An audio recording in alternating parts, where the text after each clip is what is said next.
It is the Anfield Wrap after Liverpool get beat 1-1 by Crystal Palace at Anfield. I'm sick of getting beat. 2 games so far this season at Melia where we've got beat. We're going to have to just deal with it. Yeah, I'm not particularly enjoying this season. It's rubbish. Liverpool aren't very good. Would you like them to start again? Yeah. I feel like something's gone wrong. I feel like it's very clunky for a start. Yeah. The games are in weird places at strange times. The Charity Shield was ages ago. We were quite good then. We're different people. Why aren't there any games? There's hardly any. Everyone said, oh, it's a congested season with the World Cup. You're going to have to watch this, you're going to have to watch that. We barely played. We're not playing again for ages. It's like we don't know what to do with it. It's like, how long till the next game? 3 weeks. Yeah. Even Klopp is like, I love having training time. It looks like Eva's like, no, can we have a game on Wednesday, please? Yeah, not least because he's training them and the legs are falling off. Oh, there's a fella with a hammer going around giving everybody a knock. Possibly Timmy Mallet. Yeah, and just out of the blue, it's like, there'll be a whole team sheet that appears, and you think, I've seen that team, and then 10 minutes later you say, was that Phillips in that team? It was Phillips gets inserted 10 minutes. Yeah. 10 minutes after the first time I looked at the team sheet, Nat Phillips appeared in it. Yeah, it was quite something. It was quite something. Liverpool won, Crystal Palace won. We'll get into all of that. We'll start off with the main thing, Mo, which isn't just the idea of, can we start the season again, please? But is instead the fact that ultimately the sending off's just bloody daft. Yes. He gets himself wound up. He does what he does. It is a red card. That, I want to be really clear about this. The fact that it is a red card doesn't mean the referee is any less of a prick. So let's be absolutely crystal clear. The referee can send him off and still be a prick from Greater Manchester, which so many of them seem to be these days. But the sending off is just bloody daft. It is weird, the fact that it was him when this happened, because it's almost like best day of his life. Yeah, best day he got married. Literally, he was just like, oh, this is so perfect. I get to do this and have a complete righteous indignation. From our perspective, yes, it's daft. It's funny actually, because initially I didn't see the incident. I just saw Anderson on the ground and I saw him giving the red card, and it was already quite a feral atmosphere in the Cup by that point. We were already pissed off with life. And when that happened, we were just like, oh my God, it can't be. It's an injustice. And I was ready to kind of climb down the stand and give Anderson exactly what I thought of him. And then someone behind me showed me the replay and I was just like, oh. I couldn't even bring myself to boo him after that, Anderson. I was just like, yeah, I mean, fair enough. And it's one of those things where everyone's going to say, oh, he's going to learn from this. And the other thing everyone's going to say is that every team from now on is going to try it on with him. Both those things can be true and hopefully will be true. Yeah. I do think that every single team now is going to try on with him. But in some ways, it's good that this happened so early, because now he's going to be like, you absolutely cannot react to it. It is bloody daft, Paul. But what is also daft is the sending off changes the game as a positive for Liverpool. That really shouldn't be how football works. You're not meant to suddenly come on leaps and bounds when you go down to them, especially these days where team structures are so spot on, where team defensive structures are so spot on, when everyone's got a plan for everything at all times. We've seen Liverpool go to Manchester City in the start of the 17-18 season, go down to 10, and they can barely get a kick of the ball after that point. Now that is Guardiola's Manchester City, and Vieira's Crystal Palace are in a slightly different place. But it was like they couldn't get a kick of the ball for 20 minutes afterwards. Liverpool are brilliant for the first 20 minutes after they go down to 10 men. Yeah, there's so much wrong and fascinating and intriguing about the red card. It's mad. Like I'm watching the games at home now, which is lovely because it's a whole different perspective. So I get to watch Monday Night Football, and even when the red was brandished, you wouldn't have seen this because it was the way it was cut, like the edit when it was brandished. And I think everyone forgets this as well. I only remember this watching it back. He got sent off just after Diaz tried a ridiculous overhead kick from about 15 yards out. The trajectory of the ball was meant, it was impossible. If he could have scored an overhead kick from there, it would have been like magic.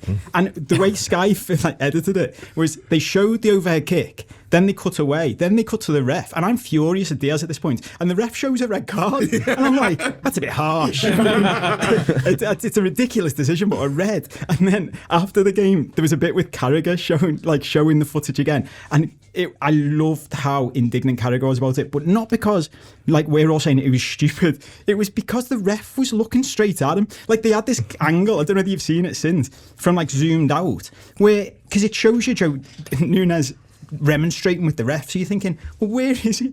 And the ref's literally looking straight at him from 10 yards away. And that when Carragher was like, I was like, how has this got worse? Like, to throw your head in on someone like that is stupid. To do it when this ref from Greater Manchester is looking straight at you, it was like, Carragher was like, I'm all right with it if he thinks the ref's looking the other way. Do you know what I mean? If he thinks he can get away with it, and again, just throw it in. That's another thing he's got to learn. It's all approach to you can sort of see that. And then onto what you were saying, like, it's funny watching the Diaz stuff, and we'll get onto that. Like, I was subbing Diaz before that point. I thought his first half was all over the place. He was giving the ball away, and then him and everybody else, once he got sent, it raises so many questions of like, how can we get so much better when that happens? It reminded me of, I don't even know who it was. You might remember. Do you remember there was a mad manager once? It might have even been in Italy, and he was so unhappy with his team's performance, he just started taking lads off. Like, it was like, you're going to run harder here. I'm just going to keep taking a lad off until you learn to run around. It reminded me of that. And on the one hand, brilliant. And, it's great that we can do that. And it shows genuine collective courage and character and bravery. And they were dead brave with the ball, and they took risks and all of that. All of that stuff. And then on the other side of it, which we talk about this just for hours, it shows you as well just how much football's changed on your point of 10 against 11. Because when you play like Crystal Palace play, having an extra man doesn't give you an advantage in the way it used to give you an advantage. Because the advantage of having an extra man is having an extra man to pass the ball to and to move the other team around. When you're not interested in having the ball, having an extra man just gives you an extra lad to defend with. So it helps you stopping the other team getting to your goal. But it actually doesn't change the dynamic of the game that much, which is a weird thing to see. It's the first time I've ever really been conscious of that. When Chelsea got a man sent off at Anfield last year, that occurred to me last night because they played well after they went down to 10. It focused their mind, and I guess they weren't trying to win the game like we were trying to win the game, but it did sort of make me think about that one. Yeah, well, I was thinking that we played better with 10 men than we've played against 10 men in a long time for a lot of similar reasons. And again, I was thinking a lot about structures of games. Like you were saying, Neil, every team has a plan. Everyone knows the plan. Everyone knows what they're supposed to do when they're supposed to be in this is it. And there doesn't seem to be enough randomness anymore. Like, I've even noticed it with some of our guys. Some of the guys, like Diaz and Harvey Elliott, when they first came in the team, they were taking the ball, they were running with it, they were attacking the first man in front of them, they were trying to beat a man, trying to get forward. And you think, okay, when you haven't learned the system, that's what you do. You go on instinct, and then you learn the system, and they stop doing it. There were so many times last night I was just like, can someone just run up someone, please? Can someone really please just draw a defender and make some extra space? And I feel like we've lost, players lose that side of them once they become assimilated into the system. I think we need to find a way for the system to still allow that. Well, one of the things that I think why that doesn't happen last night is I think when it's 11v11, and I think we play with intensity. It's there from the outset. They create a fair few opportunities. They're not great chances, and this is a little conversation around composure. But I think that one of the reasons why no one's really run at anyone is because the gaps between the attackers were absolutely enormous. Between at times between Darwin, Diaz, Salah, and then even Elliott, to throw Elliott in. It felt like there was constantly 15, 20 yards between them. Elliott to get a bit closer to Salah, maybe occasionally get a bit closer to Darwin. But they just all felt really, really isolated from each other. And then that's something that changes when it does go down to 10 men, because suddenly Salah and Diaz are playing much closer together and being able to be much more disruptive, but also back each other up and create 50-50s. And that wasn't there at the start of the game, even though we were creating the odd chance. That's so true, actually, because there were a couple of times when Fabinho or even that Phillips had the ball in the centre circle and he was kind of advancing with it, and it looked, and from where we were sitting in the cup, you should get the whole picture. And like you say, there's one over there, there's one over there, there's one over there, and there's at least two white shirts between the man with the ball and all of them.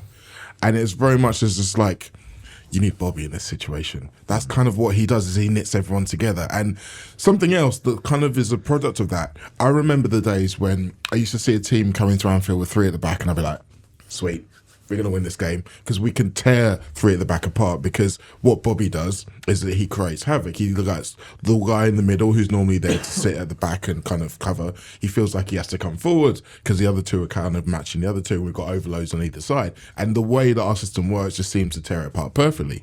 There was none of that last night. There was not really many overlapping runs from the fullbacks either. And I mean, they loved going and playing centre forwards. They were very committed to going and playing centre forwards, I felt. But outside of that and the kind of ball from out to in over towards the back post, there didn't really seem to be much. I thought the shape was insane, to be honest. I still can't get my head around it. As you were saying, the fullbacks playing up front. Salah was on the wing. He's a winger again. He looks like Chelsea Salah. What's going on? I think that the average positions, I haven't looked at the average positions, but Salah's definitely on the wing. Very much on the wing on the average positions, first half especially. Diaz was on the halfway line on the other side. On the wing. But extremely deep on the wing as well. At least Salah was near the goal. This is before Darwin gets sent off, and Darwin seemed to just be bobbing around trying to win headers, with miles of space in between, as you say. And then eventually everybody gets dragged in, and it's Robertson on his right foot generally popping up as the last man. What is that the plan? It's mad. I felt like we've gone. Guardiola seems to have doubled down on his fullbacks as midfielders thing. Like even David Moyes after their game was like, it was mad that they're literally midfielders now. I know they've done a bit of that in the past, and it's like we've looked at it and gone, we can trump that. Watch this. Watch. You won't have seen this coming. Andy Robertson playing as an inside left. But is it? I mean, I don't mind. I don't mind Trent where he ended up last night after the sending off. I think he annoyed me all last season, drifting in and being in the weird narrow channel.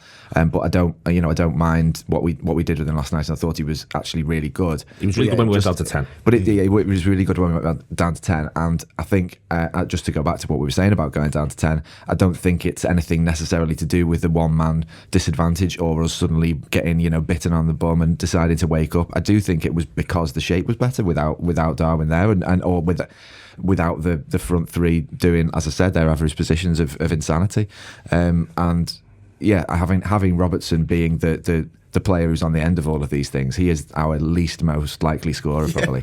So especially on his weak foot, it just seemed like a mad plan. And amongst that, and it was that really. I've watched Liverpool for years and years.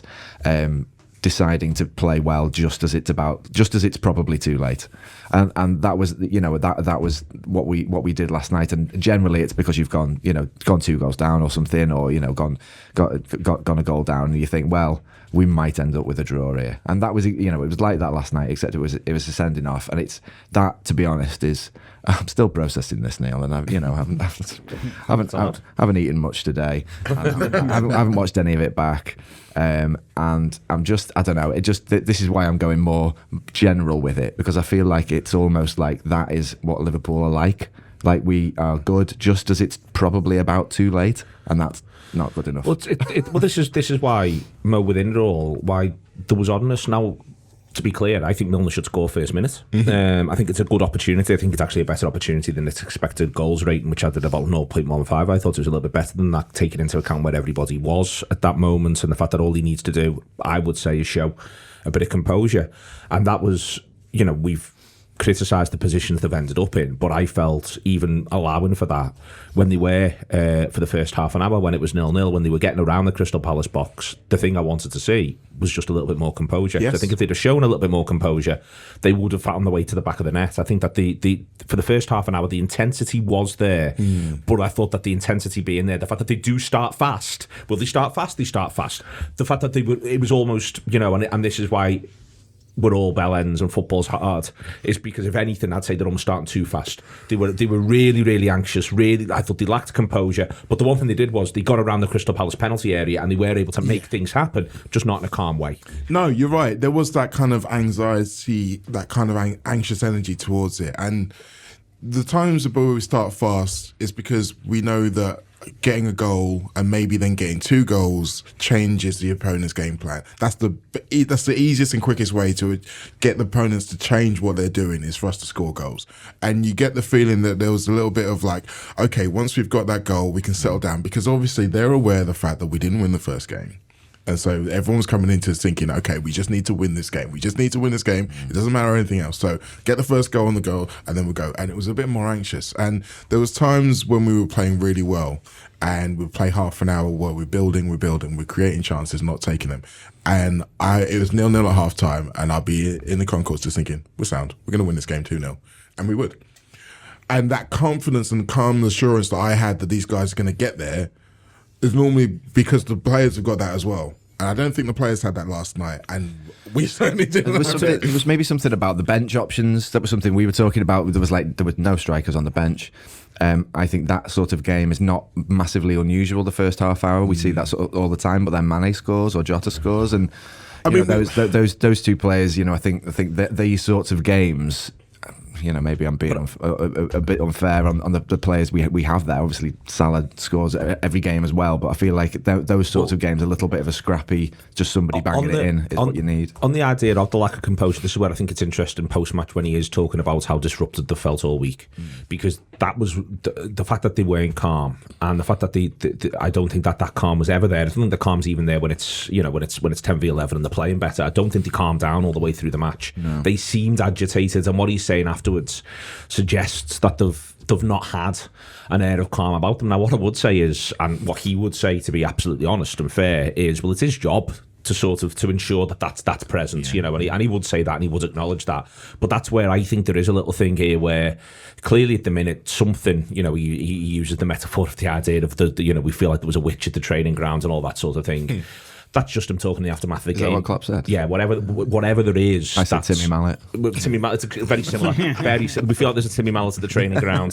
But whatever it is, I think that's just something that they are going to have to have a little bit of a think about and have a little bit of a plan for, because I think they've just got to find their way to breathe in and out a little bit during the season. We can be head cases. We've got the luxury of that. They haven't. They've got to be able to respond in the moment. I think their head casery is very, very much like ours, actually, and that is a problem, as you say. I think we spent all week, I know me and you had to text about it, and I think you probably said it on shows as well, saying, I wish we had a midweek game. There was too long in between the games for everything to get wound up. I think Man City's 2 wins are in the players' heads. They're certainly in mine. The fact that we're going to Old Trafford next is in my head. Possibly was in the players as well, because they think that, as Mo was saying, it's in the selection. The reason he doesn't risk Gomez because he's worried about Matip, because they're going to go to Old Trafford next. He doesn't do. I think he doesn't risk Firmino. They talk about Henderson's only got half an hour, and it's like, I think it's in his mind. I think it's in his mind. I don't want them to get injured. I think it's present. Yeah, I think it's present, and it's and so that manifests itself in. After the scrappy goal, as I say, the one that Mane usually scores doesn't happen, then very quickly it turns into kind of the thing that I used to do my head in about Gerrard a lot, trying to take the game by the scruff of the neck, Roy of the Rovers style, from about 30 minutes, and I was actually thinking this walking in. I wondered whether it's one of the drawbacks of having so many captains in the team, because you've got so many players there that can see something's going wrong, and somehow there isn't one captain that does the calm thing. They've all decided to in some way grasp it and make the change themselves when there's lots of time left. There's lots of space to do calm things, and what the things that you'd like to do, one of them would be kind of in that situation is bringing Milner when he's already on, and there is certainly some hard lines involved, but I can sense that the fraught atmosphere, I do think it's the same as ours. It's the same as mine. That's how it seemed, and obviously, as you say, Neil, it's not good enough, and there needs to be.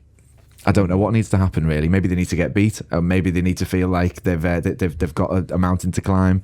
It does feel like a very unusual start to the season, and I feel like something. I don't know. There needs to be a bit of a gear change somewhere for everyone's head to click in properly. I think that the psychology of the whole game, I think, is interesting, Paul. Not least because I actually think Palace, and the best thing that Vieira could have done in hindsight, and I'd love to be able to speak to him about it, would have been, as soon as it goes to 10, to go 4-3-3 and to say we win this 2-0. And that could be the best thing that Vieira could have done in hindsight. But he's at Anfield, and I think this is really interesting. Last season Palace won at City. It's worth remembering, and they've got a point against City at home, so they got 4 points off City last season. So they know how to win in those times and in these games. But what I think is really interesting is 0-1 something to hold on to. 1-1 is an all right result. When we go to 10, I think and it was dead interest on their end was boisterous, it was having a great time. As soon as we go down to 10 men, they sort of celebrate it. And then they spent the next, I thought, half an hour all looking at each other going, oh God.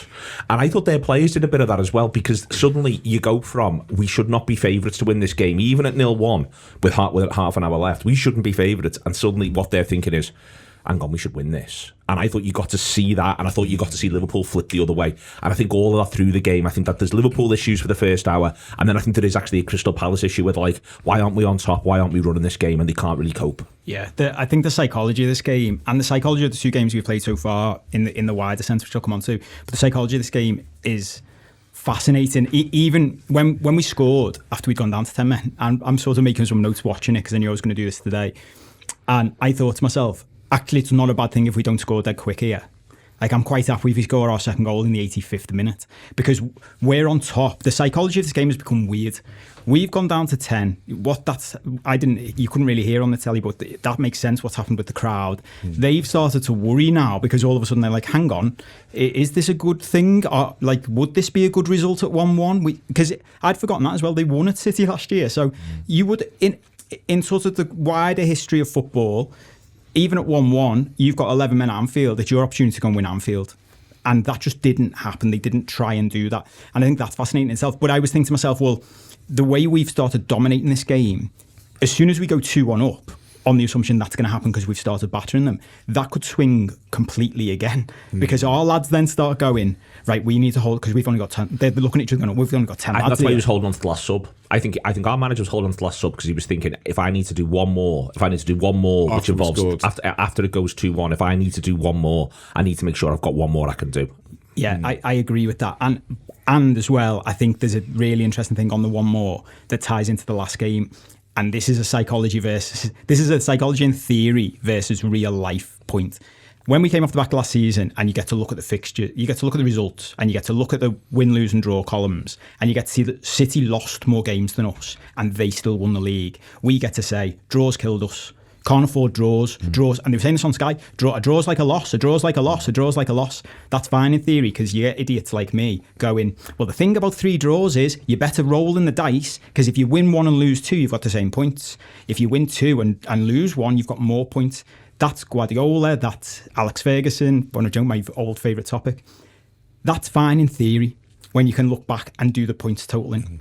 What we're seeing in real life is, because I thought we'd come into the season and with 10, 15 minutes of any game left, if we were drawing, I thought what you'd see is us rolling the dice. We'd really use that last sub. Do you know what I mean? Like, Keita would have come on last night. We'd have taken off a centre-back, or we'd have taken off Fabinho and gone, put another attacking-minded player on, because a draw is useless to us. And I was just looking, if you just look at the numbers, and this is skewed a bit because we were 10 men last night for half an hour, but we had 10 minutes plus stoppage time against Fulham, and we had 30 minutes plus stoppage time last night. And in that time, we didn't look psychologically like we're rolling the dice to win these games.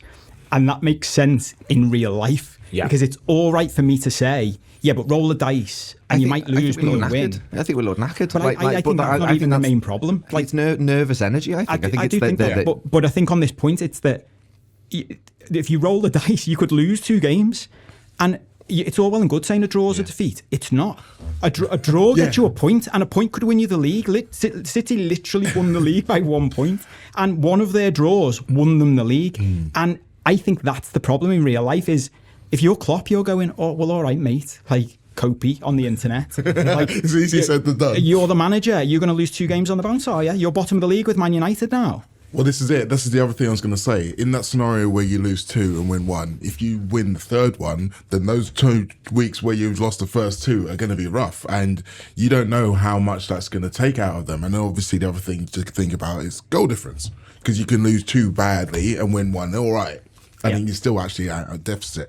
I think that all of that psychology stuff is interesting because, like you say, we didn't go all out for it, which suggests that all of the feelings amongst the fan base that the title's already over because we've already lost 4 points on City and all that kind of stuff is clearly not the same in the dressing room, because if that was the case, then they would be selling out. They would be thinking we cannot afford to drop these 2 points here because that's it all over.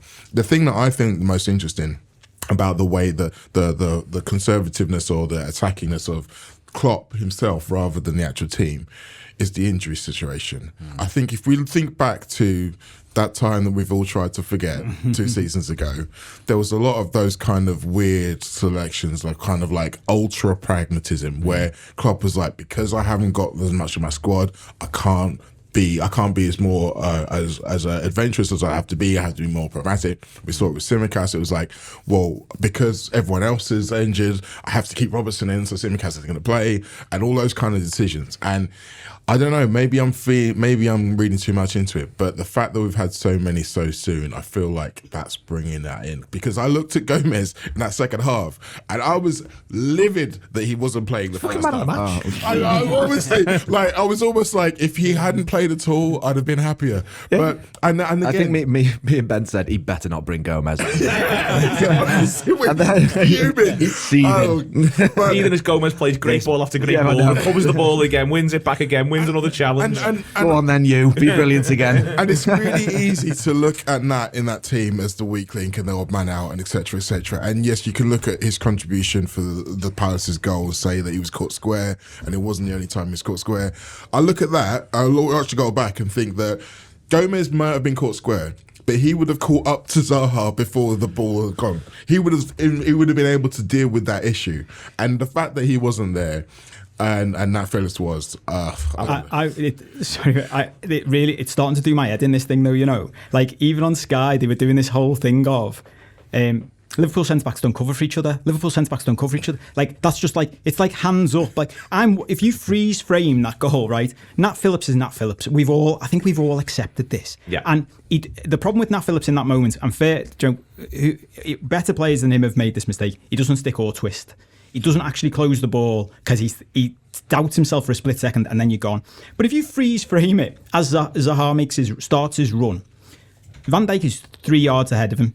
And if he just matches the run, and he can still hold the line, but he can be running towards his own goal at full Van Dijk afterburner pace, not Van Dijk, I can just jog alongside him pace, which we see a lot, but his afterburner pace, you can't tell me, you can't convince me, no one can convince me that he doesn't catch Zaha. Bearing in mind that even if it's in a straight foot race, I don't know how fast Zaha is anymore, he's getting on, but even in a straight foot race, if he's faster than Van Dijk, he literally has to slow down to get the ball. Yes. Like, it's like, I was thinking about this last night, it's like Formula One racing. Like, if everything was just about how fast every car is, it would be pointless because the fastest car would always win. But the point is, every time you get to a corner, you have to slow down, and that gives the person behind you an opportunity to do something. So as he slows down for the ball, Van Dijk with his afterburners on could catch him, and we seem to have created this mad thing that, like, oh no, we just don't do that. We just see if our goalie can save it, and that's worked so well for so long. Great. I'm not sure it's the greatest idea in the world. I think Van Dijk thinks he's offside. By the way, and this is the late flag thing. I think Van Dijk thinks it's off. I think that, we've talked about this in the past about the weird psychology of this flag thing. I think it's even in the goalie's head all the time, because the goalie is not constantly, but more than often than you'd think in a game, facing one-on-ones, and 99% of the time, they're offside. That must be a weird psychology for both the last defender and the goalie, that in the back of your mind, you're thinking, he's probably off. Do I have to save this? Do I have to get a last-ditch tackle in? Yeah, I think there's a little thing on that, and I think there's something they're going to have to think about. You're looking knackered points. So I watched a lot of football over the weekend. Yeah. And I watched Villa versus Everton. I watched Brighton versus Newcastle the last 20 minutes. Brighton looked brilliant, by the way. I'm glad we're not playing them for another couple of weeks. They look absolutely brilliant, Brighton.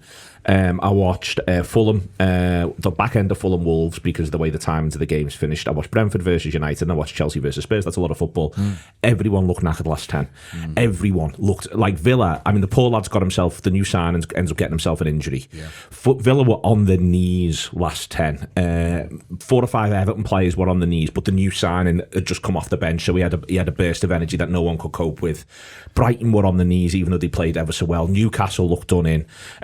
United Brentford's a weird game, but I think by the time half time comes, United look goosed, but they look goosed because they look as though they're a wreck. And Chelsea versus Spurs, I thought, two teams went absolutely hell for leather, especially Chelsea at each other.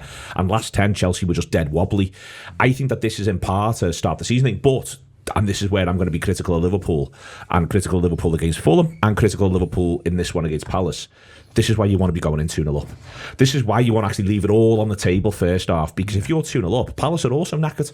Palace will get to the end, and also what's then not happening is your centre-forward's not getting himself sent off because he's a lot calmer. Do you know what I mean? Like, this is my frustration. My frustration is Liverpool were the better side for the first half an hour, but you've got to make sure you're getting it right, because you've got to convert it into goals, because it's going to be harder and harder as these games wear on, I think, for the first couple of weeks, first month or two, to have control of the end of these matches, and that's my frustration, if you know what I mean. Yeah, I think, I don't know. It's really difficult to say, but I mean, my point about us looking knackered was sort of as a response to the rolling the dice, and can we do something more in that in the last 10 minutes? It's there's a phase of play where we sort of say, oh, there's still bags of time left, and that's last until about 86 minutes, and then the bags of time era is finished, and then I call it 78 bags of time. 86. Are you messing it? It's just happened right now, and that doesn't seem fair or right. No, I know, but it was the same against Fulham last week. The board goes up, and I think it was 5 minutes both matches last night and last week, but we didn't look particularly like we were going to be creating anything. We look tired, and I think it probably is a little bit harsh because the roll the dice options aren't there, so there is an injury thing. But my concern is that I think this has been going on a while, and I'm not necessarily the tiredness, but the lack of creativity. We've almost turned into one of those teams where it's like, if you can get through plan A, Liverpool's plan A, they blow themselves out and they run themselves out of ideas. I think that we are starting to look a little bit like one of those teams. And actually, I feel like, I don't know how long this has gone on, because sort of sometimes we just score, and this is my worry about missing Jota and not having Mane, is they are people that will skew games by just scoring out of nothing. And I think that has potentially been skewing how good we are for a while. That's my worry. But I think that's built into how we play and maybe how we structure. Maybe lots of teams are like that. But I think loads and loads of teams are like that. But I think it's structured into how we play. But I think the problem at the minute is that, first, this is part of them all being too far apart early in games. Point Mo. This is part of the when it does bounce to you around the penalty area, which it did. The Milner chance, I'll say it again, it's early in the game, but it's a really, really good chance. The keeper's all but put himself out of commission. They've got lads back, but they're at absolute panic stations, and it is a classic, just get it on target, because it could have ricocheted again, anything could have happened. There's loads of this, I think, throughout the game, and that's why there isn't. Well, I mean, when you say there's loads of it, we don't make many chances after that. But for instance, the on 10 minutes they have the one that Elliott has where he clears across. That was on its way in, but also it then doesn't drop to a Liverpool player. There's the piece at the end of the second half, or sort of the end of the first half, where the new Darwin one hits the inside of the post. Yeah. It doesn't drop to Salah. Then Salah weirdly fouls the lad, but then Van Dijk fucks it up anyway, so it's all right in the end. We all relax. And my point is, there's these little bits in there where, but again, this is back to firstly it dropping to the right player, and the right player in this instance might be Diogo Jota. But there's all these little bits, I think, where they've just got to sharpen that a little bit, and I think a lot of it be sharpened by them being closer. I think so. I think also there is a little bit of nervousness around the fact that they are aware of this whole score early thing, just like we are. And another thing to bring into this whole getting goals early conversation is we talk about the 5 subs and how that's going to change the game for so many. Because how many times we've been at Anfield where it's like, okay, we haven't broken down, but we've worn them out. And then in the second half, we can really run amok. Well, if they can make 5 changes now, then that means you've got a whole new set of people to. It should be an advantage for us, though. It should be more. I mean, I think it goes both ways. I mean, we've had endless discussions about the 5 subs and who really benefits and who doesn't. But I think that from either team, you can see a motivation. And I think for Liverpool, that maybe they're thinking, well, in the old days where we would be up against a tired defence, 65-70, we can go and kick it on. Now, 65-70, they're getting on 3 new fresh guys. So we need to have an advantage before that. So then the more you know and the more you try to maybe put pressure on yourselves to get that early advantage, pressure and composure aren't always very related, especially when you've got someone like, say, like Milner or like Van Dijk, who's not necessarily in those positions. I don't want to feel like I'm getting at him, but I feel like I've been saying this on every kind of bit of content I've done for the last 3 or 4 weeks. Trent needs to score more goals. Like, Trent is the one who's getting into those positions, as we've already highlighted. There was the one in the late in the game. I don't know if he was offside or not, but again, composure, he just absolutely slices through it. And you think that the quality he has, the amount of time he spends addressing a dead ball, we all know he's very good at that part. we need to start making him be a better goal scorer. I don't want to make the comparison to Reece James. I really hate doing it, but in this time it's kind of pertinent because Reece James gets in those positions as well, and Reece James scores goals. That's something we need to change.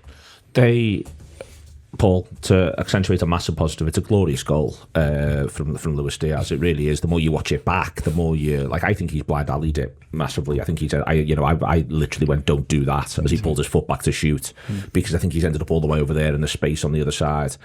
It's on an errant finish. The goalkeeper can't get anywhere near it. I felt like it really kicked him on. I think his first half against Fulham was overstated in the context of the fact that everybody else was bloody rubbish. But I thought what he then produces is what I want to see. I think this is a core thing. I think that Adam's point before about him knocking around the left hand side of the midfield, I want him all over the pitch. I want him central. I want him going over to Salah's side. I want him buffeting everybody. I want him winning the ball with his chest, laying it off. I want him playing like a centre forward. That's what we've done, and I like it. And he scores that goal, and I just hope that really does kickstart his season, because he should be a live wire. He shouldn't be able to keep him out the action. And I felt that up until when he scored that goal, Liverpool / himself was keeping him out the action, and then suddenly you couldn't ignore him. It's a great goal. Yeah, it's an absolutely phenomenal goal, and absolute, the difference in his performance after compared to before is night and day. And I think it actually also ties into what Mo's just been saying, and the subs thing is. I'd always thought, I used to laugh about it when Klopp and you'd have the Sheffield United manager moaning about the 5 sub things, and Klopp saying it's the same for everybody, and you're like, I used to be there going, it's not Jurgen, and it's not, and Pep knows it's not. But it wasn't until I was on a show at the end of last year with you and Rob, Neil, and you made the point that Mo's just made about, they can bring on a load of fresh lads in defence, and their lads are all much of a muchness, so they just got loads of fresh lads, and now we can't wear them out. And I was still of the mindset that, but that doesn't matter, because us and City have got all these unbelievable lads. Like, they're bringing on, average Joe to replace average Joe, and that's okay because he's a bit less tired. But when we can bring on Diogo Jota, and the point linking this is Diaz as a sub or Nunez as a sub, that's where the swing is in our favour with the substitutions and the additional substitutions. The problem is right now we haven't got that. So you're saying to Luis Diaz, you need to do both of those roles, mate. You need to be this lad for the first 60, and we want that last half-hour performance as well, by the way. So can you just do it all? Because the reality is we haven't got someone to come off the bench. I actually wanted Carvalho to come on earlier last night, and when he came on, you saw how he's not like. I think this is when we get carried away with the summer and we're being positive and stuff, and I can see how there are people who get completely down about it, but when those of us want to be positive about it, we can get too far ahead of ourselves, because we can be like, Elliott's amazing and Carvalho's this young superstar, but then when you compare that to what City have got in those roles, I think often we are still lacking a little bit. I think the Carvalho thing is that what he did last night, what happened last night, and what I think he'll get it out of his system quite quickly, was he just looks young. He just really looks young, and all the way through, I've not been into, certainly Carvalho midfield chat, I'm not into that at all, because I think he could just get swallowed alive in Premier League games playing in centre mid. But I'm also, as far as I'm concerned, I like the order of where the forwards are, as long as they're all available. Yeah. As long as they're all available, then I'm more than happy with the idea of Carvalho at 6, and then you're picking your moment to bring him on. The issue is, but within that as well, I don't like, City's 6th option's fucking crap. Cole Palmer. So, but I think that the point at the minute is obviously we can't call on all of ours. Yeah. But I thought you got to see that last night with Carvalho. I thought the difference between dealing with whoever he's been dealing with in the Championship and then suddenly Joel Ward. And I don't think Joel Ward is a Rolls Royce of a footballer by any stretch of the imagination, but there's a sudden moment of Joel Ward's got years of Premier League experience, and he just goes, I'll see you in a minute, we'll deal with this later on. And I thought there was an element of that when Carvalho came on, and I actually think, without getting into the ins and outs of bits and pieces of the manager yesterday to a huge extent, I understand why he makes the sub, but I actually thought the sub made us worse, because I thought Elliott was still very central in the game and he was still very involved, and suddenly he finds Carvalho's trying to find his niche in the game, whereas Elliott at least knew where his niche in the game was, even if he was beginning to really tire. And with that, and as well, the way we change. By the way, if he doesn't do it and it finishes 1-1, we're all sat here, or people like us are all sat here going, he should have brought Carvalho on for Elliott because it might have just completely changed it. Of course, and that's the problem with when you're making the decisions compared to when you're the idiots like us commenting on the decisions, because we don't get to see. We say this time and again, you don't get to see the sliding doors. You don't get to see what happened, or if he didn't make the decision, or if he made a different decision. And I do think one of the issues with Carvalho is I think the way we changed shape and moved people around when we went to 10 really worked. And Mo came more central. Diaz was just what you described, was just free. Go and cause chaos, mate. Go and. I do want to see more of that Diaz after he scored. I think before he scored, and including the shot, is basically what we have seen from Diaz. He nearly scores that goal a lot, or against Fulham, as in a shot from an angle sort of at the edge of the box. He does do that a lot. I think it was everything he did afterwards, which I thought, okay, that's as Neil said, a live wire type thing. It's okay for him to be everywhere, but I also want him to be able to be finishing chances and not be on the halfway line. Yeah. But that's kind of why he does it, though. And it's almost like you say, the fact that Neil was saying it looked like he was going down a blind alley, and there were lots of people saying, oh, God, not this again. But then he scored, and it was almost like when in celebration, he was like, yes, see, everybody, this is what I was trying to do. This is what I was trying to do. So whether it's going to change how he approaches those things, I don't know. It's certainly going to change how the defenders approach him. I'd also like it to change the way, but I'd like it to change the way in which he's being used. And this comes back to the way that's when I can't decide whether it's how it's being used or if it's his natural sort of. That's why I want to see him. I want to see him basically be part of a front three. I don't want to see him in a quasi midfield off the left position. I want him to be a left-sided forward who's able to play like a centre forward. And we saw last night, and we have seen occasionally in other splashes, he's able to play like a centre forward. And so I think pulling him away from both the function and the literal space irritates me. I want him to be playing in the space between their fullback and their centre half a lot of the time, not always, but a lot of the time, and happy to win the ball with his chest and battle for it, and then graft it all the way along the line and do their heads in. And that's what he hasn't been doing, and he stops. He does a bit of it last season, but that it begins to sort of ebb away. Then, I think there's another plan in mind, and I'm sort of all right with other plans, but I'd like to see them working, and I'd like to see them working. And I think last night, even when we're good in the start and we're good for half an hour and all of that, I still feel as though I'd like more things around their goal. 100%, and more Diaz around their goal. And it goes back to what I was saying at the very beginning, like him running at people. Because that's the alternative, isn't it? Because at the moment, like you say, he was winning the ball. Every time he was winning the ball, his first instinct was, who am I laying it off to inside? And it wasn't even the case of sometimes he was laying it off to the midfielder, sometimes he was laying it off behind to Robertson, but he was never laying it off in front to Robertson to come around. He was never trying to at least fix the defender first to make him think he's going to go past him and then come back. There wasn't that kind of variety in the play. And variety is kind of what you need sometimes. Just be able to give the defenders a little bit of something that they weren't expecting. And going back to what we were saying previously about Fabio Carvalho when he came on, I was kind of hoping for him to not come on for Elliott. I was kind of hoping to see them both together, because in that kind of broken play at the end of the game, like I say, if we are chasing it and everyone had got closer together, the close control element and the dropping of the shoulder elements that those two both have, you can accentuate it by having them close together. I think by exchanging one for another, you're still asking one person to do all of that job. It would have felt massive to take Fabinho off, though, which I think is his only other. It would have felt massive to take. And I wouldn't be fine with it, because I don't think Fabinho plays very well at all after the goal. I think from the goal onwards, I think he's really not. We haven't really discussed it, but he's at fault for their goal as well. Like the way that, admittedly, Eze made quite a few of our players look stupid last night. The way that he danced in between him and Trent was just a bit Can we start saying Eze in, by the way? Because honestly, I'd much rather have in than some vague lad who plays for Sporting. I would be very, very pleased to have Eze play for Liverpool. Agreed. I do think that there was a bit of unfortunately a bit of Phillips in Fabinho and Van Dijk's head last night. I think that he made them be deeper and closer to him than they would have been if it had been Jolie or somebody else.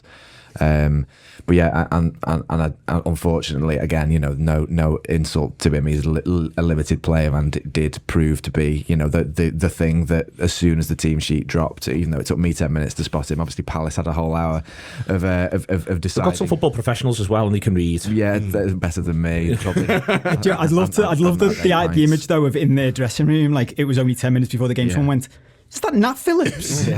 But just not told him. The Diaz thing is, I sort of almost feel like that is even more than Darwin. That is the bit of the puzzle that will unlock this season. I think the correct use of Diaz, and weirdly, it still feels like he's just signed. Still kind of don't feel like we've got much further than the League Cup final.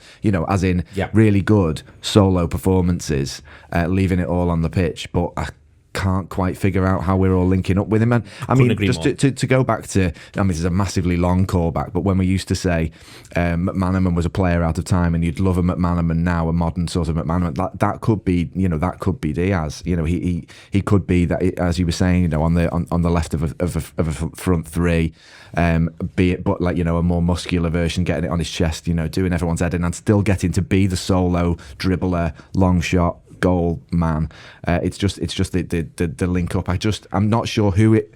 When you definitely, if it's Mane and Robertson link up. When it's Diaz, it's like who's his other. Who's his partner? Because we do have partners in our team, and I'm not sure who Diaz is. That's all very fair. Last little thing is obviously what comes next. I don't think it would necessarily, Paul, be a shame for Liverpool's next game to be away. I'd like it to be sooner, but I don't think it's a shame for Liverpool's next game to be away. Because I think that the idea that things could get a bit fraught at Anfield is a problem. The issue is they're walking into Old Trafford where things will be fraught from minute one. They've got to be able to rise above that. I think the most important thing that can happen across the next few days at the AXA is everyone calms down a little bit. We need to not get caught up in their psychodrama. If we don't, I think we'll get a result at Old Trafford, a positive one. It'll be absolutely fine. But these players wouldn't be human if they weren't thinking there's a fighting chance we could be no winning 3 off the back of this. And I think that's almost in lots of ways it's frustrating not to have 2 more points. But the greatest frustration of last night, of the Henderson shot at Fulham that hits the bar and doesn't hit the underside of the bar and goes in, is that right now if they were 4 from 6, we go, all right, you move from there. The worry is, and they wouldn't be human, as I say, you look at it and it's very easy for them to suddenly be played 3, drawn 3, and for everything to feel like, good God, there's a mountain to climb.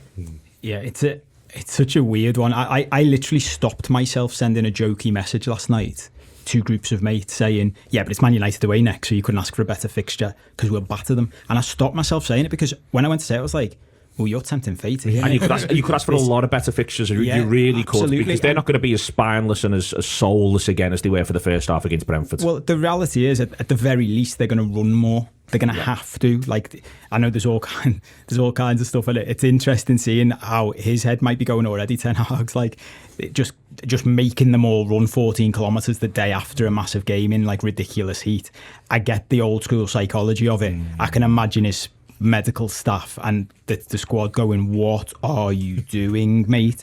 Do this on Tuesday or Wednesday. We've got 3 months until we play Liverpool. It's ridiculous how big the gap is, etc. Exactly. We don't need to do this the next day, and I know what point you're making, but Joe, cancel a day off and make them come in and we'll talk to them about stuff and get in their heads, whatever. But so it shows that there's already issues there. I'm a little bit concerned, actually. It would be interesting to have a chat with Klopp and ask him how he thinks he's performed so far, pre-season and as the season started, because I do think there's some question marks over decisions that have been made and even things he said out loud, which I think have been a little bit out of character and haven't helped. So things like the saying out loud, we're extending pre-season into the season. I just don't think you need to say that, even to your players necessarily. Like Guardiola, interestingly, going back to Adam's point before about them looking knackered, I talk about this thing constantly about when we're trying to solve issues in life, we're always looking in the wrong place. We're always looking at the end and thinking it's here, the issue's here, when actually the issue was ages ago and you're just seeing the manifestation of it now. What we're potentially seeing right now is, and everyone sort of dismissed this because we were so caught up in it at the time, it was lovely. We played every game we could play last year, and not just the physicality of that, but the emotion and the psychology of it. And then we didn't have a very long break and we didn't have a long pre-season. It was really interesting before the Community Shield how many times it was said in commentary or before the game and during commentary, Pep Guardiola gives his players extra time off. Not get them back and get them in shape, because in his head he's like, I can sort that, I can sort the shape, I can sort the tactics. They need a rest from, because they weren't, everyone's banged on about us, but they went far off playing every game they could have played last season. And it's interesting that but they'll have got an extra week at the start of that process because they didn't have the Champions League final, and we did. Yeah, of course. And even with that, he gave them more time off. So it's interesting that he's gone for these lads just need more of a break. And so I think there's an issue with that.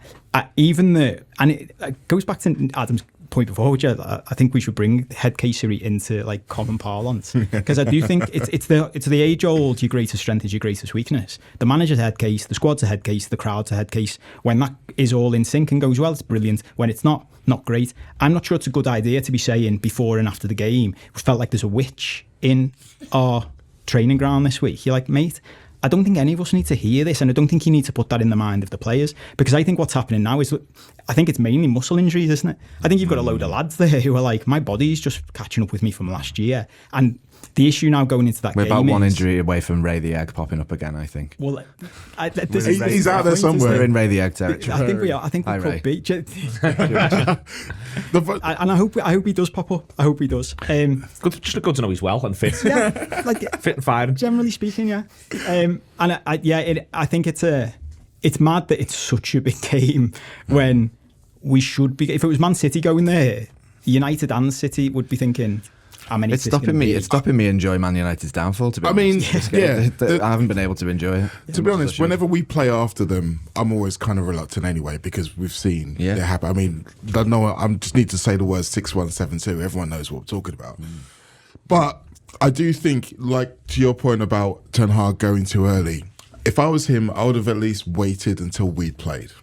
Because I mean, his team talk is very different if Liverpool have got 4 points and are clearly back on track, whereas now a situation where we're in crisis, where it's like, well, look, lads, they're not playing that great either. And then you say, okay, now put this work in for me, and then we go and get a result. That works a lot better. They didn't do it that way. I don't think that they're going to.